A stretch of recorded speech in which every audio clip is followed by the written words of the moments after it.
Guys, so in this video we're going over our next project, which is building a better bridge. So in last week's project we built basic bridges of different numbers of sections, right, 1, 2, and 3. We applied different amount of forces on those bridges.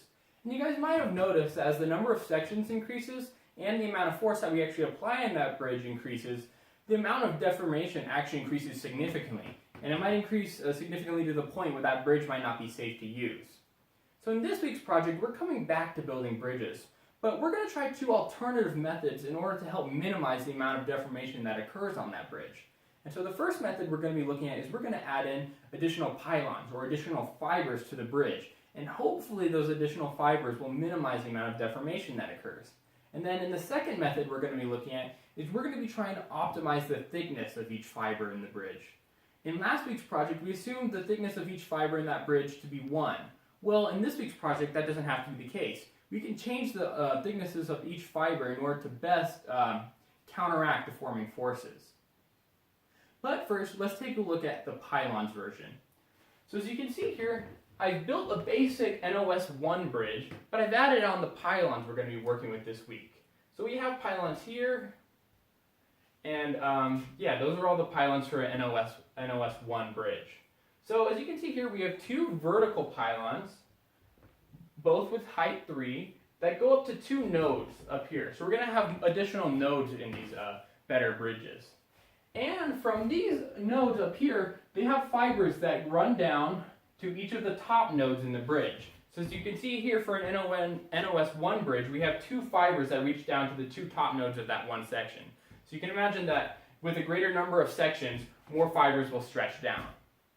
And so good, right? Having these additional pylons might help counteract the forming forces. But the tricky part here is we actually have to encode this information within our matrix A. So as you guys remember last week, we were working with the angle with respect to the positive axis, and we were figuring out whether these signs were positive or negative, right? And we were figuring out the lengths. Well, these pylons especially are going to be tricky. These ones, not as much so, right? Because we know their lengths and we know they're just at a perfect 90-degree angle. But these are tricky. These aren't a nice 45-degree angle or a 90 or a 0 angle, right? How do we actually calculate and encode the information for these ones? Well, if you think about it a little bit more, we can use a little bit of trigonometry to help us. For example, since we know that this height is 1, we know that this height stretching from here to here all the way up is 2 units tall, right? So that gives us one side of a right triangle. And then another thing you can calculate is, well, the distance over, right? So we know for like this pylon especially, right, it's 1 unit over here and then 2 units up. That gives us 2 sides of a right triangle. So now you guys can use trigonometry to actually figure out the cosine and the sine of the angle, right?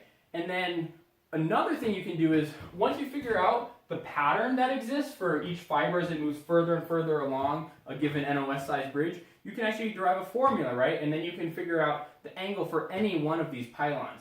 So that's going to be the tricky part with this pylon-style bridge. You're going to have to figure out formulas and an algorithmic way of actually calculating those signs of angles so you can properly encode it within your matrix A. So that's building the pylons bridge. The only challenge is working with that matrix A. The other method, again, we're working with is optimizing the thickness of each fiber in the bridge. And so to do that, we have to figure out a function that we can actually optimize, right? And that comes back to this idea of work. So we might have mentioned it minorly within last week's project, but we can approximate the amount of deformation and we can kind of equate it to the amount of work that's actually done on the bridge. So in this week's idea of optimizing thickness of each fibers, we're going to create a work function with this matrix A, right, which is going to stand for the thickness of each fiber within the bridge. And what we're going to do is we're going to optimize this work function to be the minimum amount, right? And if we minimize the amount of work done on the bridge, we're simultaneously minimizing the amount of deformation on the bridge. So we take this function work here, which has a variable A, right, which stands for all the thicknesses of the fibers, and we're going to change those values around until we minimize the amount of work. And so to do that, we have, you're going to write a few lines of code, right, just stating different matrices. And I've given a few of the harder ones to actually derive from the PDF here. These aren't all the lines for the work function, but you guys can fill in the rest.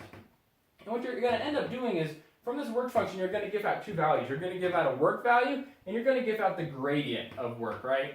And so why are we using this gradient here? Well, it turns out in order to minimize this function, we're actually going to be using this really cool built-in MATLAB program called fmincon, right? And fmincon is decently fast, but we can make it faster if we work with the gradient of this function. So that's why we're going to be specifically creating it for this project.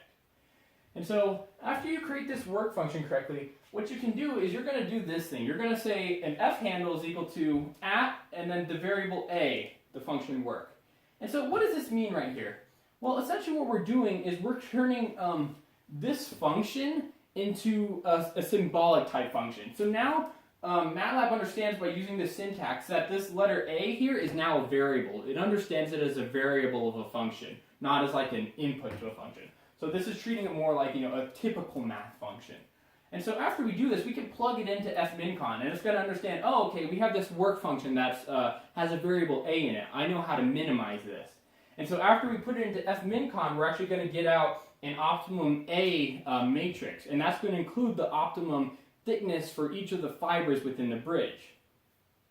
And so that's how we complete the optimum thickness, right? All we do is we create this work function, we give it a function handle, which again makes A treats A like a regular type math variable, and then we plug it into this fmincon function, and then we get out our optimum thicknesses. And so that's this week's project. It isn't as challenging as the first round of building bridges, actually. Yeah, building the better bridges with the pylons is going to be a little bit tricky when it comes to the math, but again, it's just small details. If you pay attention to it and you really think about things before you type, it shouldn't be an issue, and this part's actually pretty easy to get the optimum thicknesses. And so, that's this week's project. I hope you guys enjoyed it, and I'll talk to you guys in the next one.